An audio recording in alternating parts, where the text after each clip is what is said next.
ओबीजीवायरस class आहे आणि माझा टॉपिक म्हणजे आता आपल्याला स्त्रीरोगमध्ये स्थानिक चिकित्सामध्ये योनी पिचू सांगितलेलं आहे आणि याचा स्त्रीरोगामध्ये भरपूर फायदा होताना दिसून येतो। आजकाल फक्त पेस्ट्रीज अशा प्रकारची ट्रीटमेंट किंवा जेलीज लोशन्स याच्यापेक्षा देखील आयुर्वेदामध्ये पूर्वी पिचू धारण असं सांगितलेलं आहे, योनी पिचू सांगितलेलं आहे।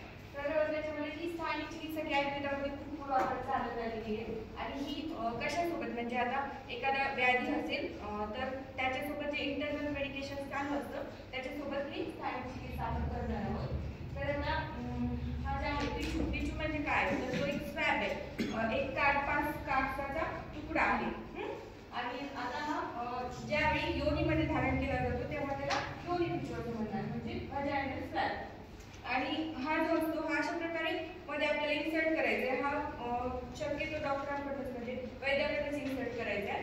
तर तो म्हणजे ग्रॅव्हिटीमुळे फॉल होऊ नये या प्रकारे हातामध्ये आता हा हातामध्ये असा इंडेक्स फिंगरने आणि पेशंट आपला लिथोटॉमी पोझिशन मध्ये असणार आहे आणि लिथोटॉमी पोझिशन मध्ये घेऊन त्याला पहिले ब्लॅडर रिकाम करायला सांगून त्याच्यानंतर त्याला आपण क्लीन करून किंवा योनी पिचूच्या आधी आपण योनी धावन किंवा प्रोसिजर करू शकतो ज्याच्याद्वारे व्हाजाइना आपली क्लीन केली जाते। त्याच्यामध्ये योनी धावन मध्ये त्रिफळा वगैरे यूज करू शकतो। तर आता हे जे आहे तर याचा हाऊ टू यूज तर हे कसं करणार आपण तर आता हा इन्सर्ट करायच्या ते यूज करण्याच्या आधी हा डीप करणार आहोत आपण मेडिकेटेड ऑइल किंवा गुंतामध्ये जे की आपल्याला त्या बॅगीनुसार ठेवायचं आहे आणि त्याच्यानंतर insert it with first digit of finger so that it does not fall to gravity.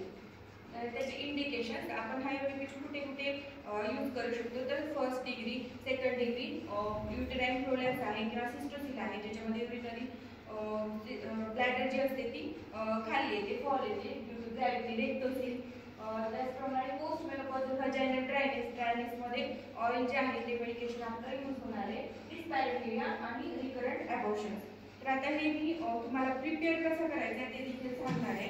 तर आता आपल्याला याच्यासाठी स्टराईल बँडेज किंवा गॉज पॅड जरी असेल तरी चालेल।